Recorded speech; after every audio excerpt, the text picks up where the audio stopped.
Okay, hello everyone. I'm just going to give you a little 5-minute video on how we can support students with their literacy during our period of remote teaching. So firstly, there's going to be two main points. First main point is to maintain the focus on explicit vocabulary instruction and adapt the classroom strategies that you've been using so that you're still using them when you're teaching students remotely. So remember that you should be identifying tier 2 or tier 3 vocabulary that's going to be essential for students to understand across time. So vocabulary that they will need to know because it comes up in different topics and it comes up in different units.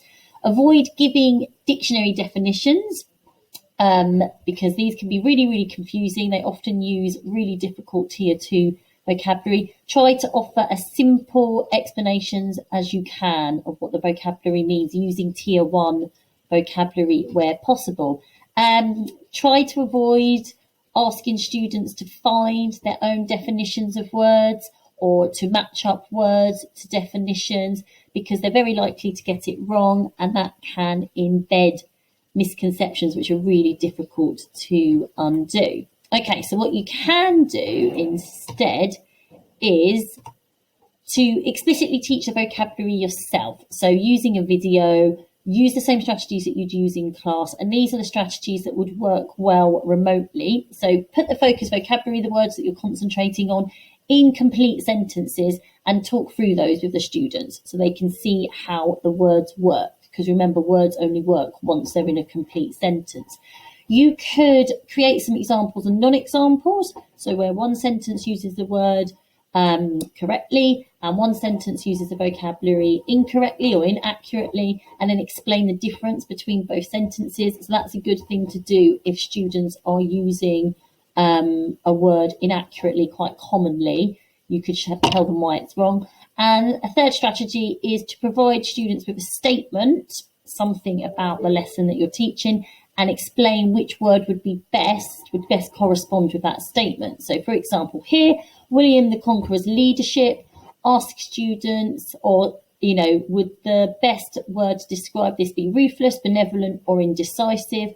And then it would be ruthless, to get them to match the vocabulary that best corresponds to the statement. So those are 3 strategies that would work really, really well for maintaining your explicit vocabulary instruction when you're teaching remotely. Second thing is to support students with their reading. So remember, a significant number of students are going to struggle with reading any resources that you send out, and that's going to negatively impact their ability to access any part of your lesson that relies on that reading. So the best possible thing you can do is use video to read aloud, as it's a really effective way of mitigating this issue, because it means that their struggles with reading doesn't stop them accessing the content. And reading aloud is really important for shorter bursts of reading, such as questions, exam questions, as well as for more extended text. Remember, when you're reading aloud, to read much more slowly than you think you have to, so the students can follow along with you.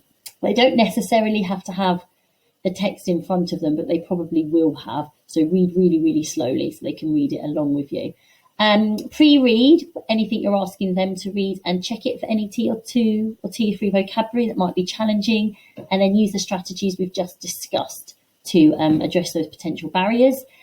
Really important to activate the students' relevant prior knowledge before you ask them to read something. So you could do that through a quiz, or you could just directly teach it again, directly remind them of it if you've already taught it through a video. If you know that a piece is going to be particularly tricky for students to read, it's really useful to just tell them or give them hints beforehand about what's coming up. So we're about to read something that will tell us that, or we're about to read something, or what's going to happen here is the writer is going to show us that, and then read it so they know what they're looking for as they are reading.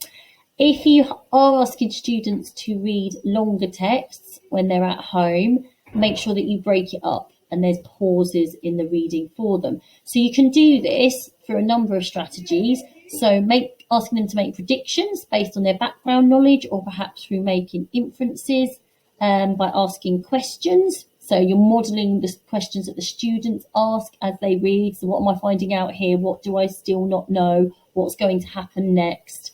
Summarise sections, so tell them where to stop and make a summary. So model doing that, and then you can perhaps let students have a go at doing it by themselves. So summarising means that they have to identify what's the important thing that they've just read that they'll need to use, and what are the details that they don't need to remember, and clarifying what you've just read. So saying, okay, so the main idea that I've got from that section of the text is this. Okay, so it's a really quick, just 5-minute video on how to support students with their reading at home. But if you've got any further questions, just come and ask me.